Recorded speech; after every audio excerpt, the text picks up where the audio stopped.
Badgers beware. The first full-scale cull of the animals across England could begin within days. The government has issued the first licences allowing farmers to shoot dead thousands of badgers in an effort to protect cattle from bovine TB. Wildlife campaigners are furious. They say that local trials have failed to prove the scientific evidence behind a cull, warning it'll cost far more than it saves. Well, in a minute, the guitarist Brian May debates the cull with a Gloucestershire farmer. But first, here's our science editor, Tom Clark. Watch out, badgers. The farmer is licensed to kill. Within a month, selected landowners will be allowed to use rifles and shotguns to shoot badgers by night. It marks the end of more than a decade of dispute over whether culling badgers will control bovine tuberculosis, a disease that runs rampant through our cattle herds. It is enormous. It's hugely costly. It's affecting farmers in virtually all of the west of the country now that have cattle. We just have to deal with the disease properly to get cattle farming to survive, basically. So will this be the answer? Officials today granted a provisional licence to cull badgers in an area of Gloucestershire. A licence for an area in Somerset is due this week. Badgers must be shot by farmers or hired marksmen. And under the terms of their licence, farmers must kill at least 70%, but not all of the badger population for the next 4 years. If we don't do this, then we're going to see a continuing spread of the disease. There hasn't been a single country in the world that has effectively borne down on TB without doing something about the reservoirs in the feral population.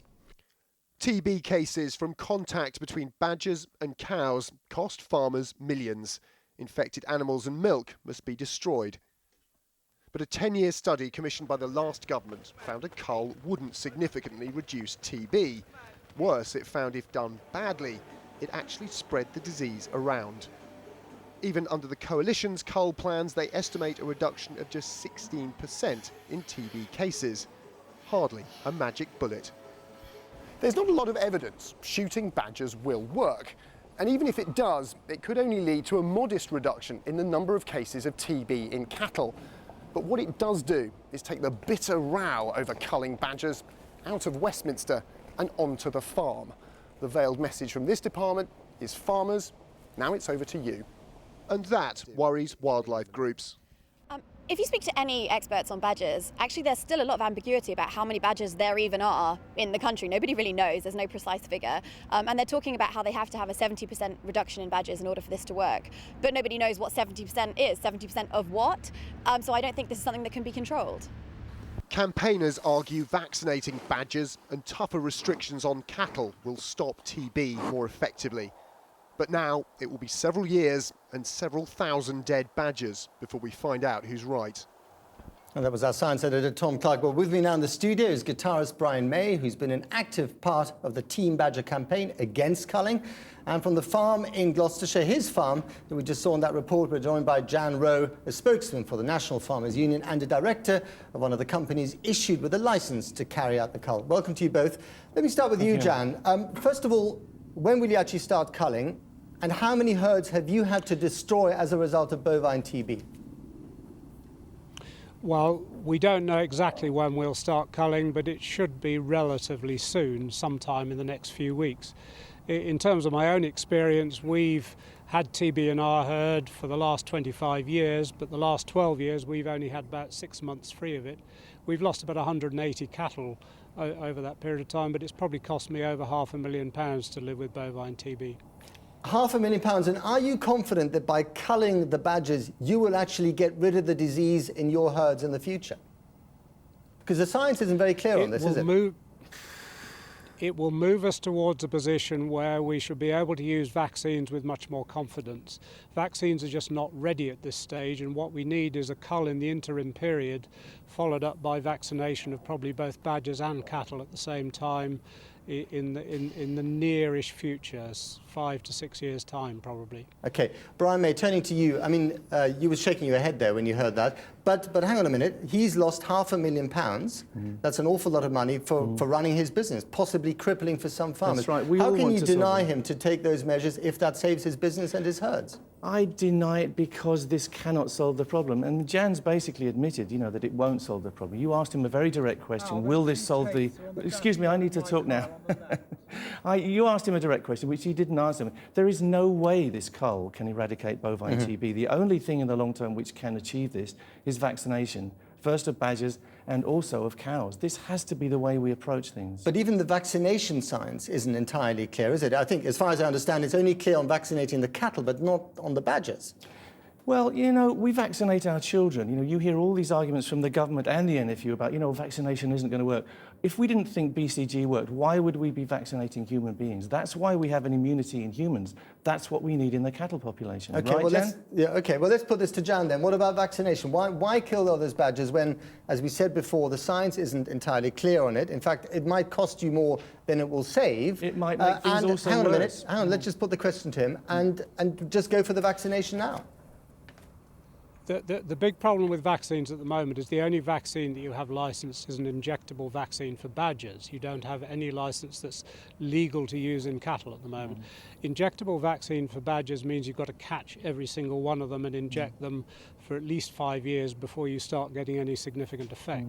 You have to catch all the young ones, and you never will do with cage trapping. So vaccine in its current form is probably very unlikely to progress the immunisation of the badgers very much, and it'll cost a fortune to do. We need an oral bait vaccine for badgers, and we need to run it alongside a legal vaccine for cattle. We don't dismiss vaccines. Right. What we're saying is they're just not ready for use at the moment. But in the meantime, hang on a minute, in the meantime, what you're advocating, what you're going to be participating in, is a massacre of wildlife in the British countryside with unproven results for what you're worried about. That's not actually true. We know that an effectively run cull will significantly reduce cattle TB, probably way beyond the 16% Oh, you don't, estimate. Jan. You do not know Let it this. finish. That's after 9 years. We know from work done in Ireland, we know even from the scientific trials that at the end of the culling period we got nearly a 50% reduction in TB in cattle, and that lasted for, it's still actually lasting now, although it's slowly waning. So there is a significant benefit from culling. Brian? It's incredible that Jan is quoting from a scientific report.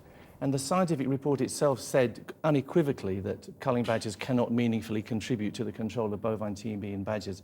The man who organised that cull, Lord Krebs, actually today in an interview said, this cull is crazy. He used the word crazy. He said, we should be vaccinating.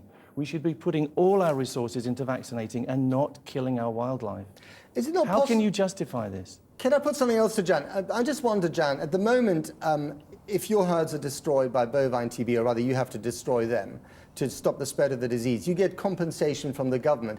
Are you afraid that once the ball is in your court and you cull the badgers, that in the future the compensation will be a lot less?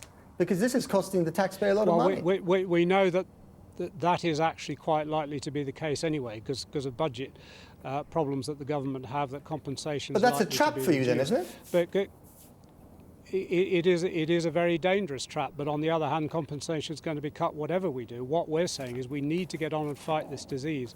It's not badgers per se we're fighting, it's the disease of bovine TB, and it's a serious disease that's moving into all sorts of other animals as well as cattle. Yes, it is. So Where is it going to stop, Jan? Are you going to kill every wild animal, or are you going to solve this problem in the farming? Let me ask you one final question, Brian, because we're running out of time.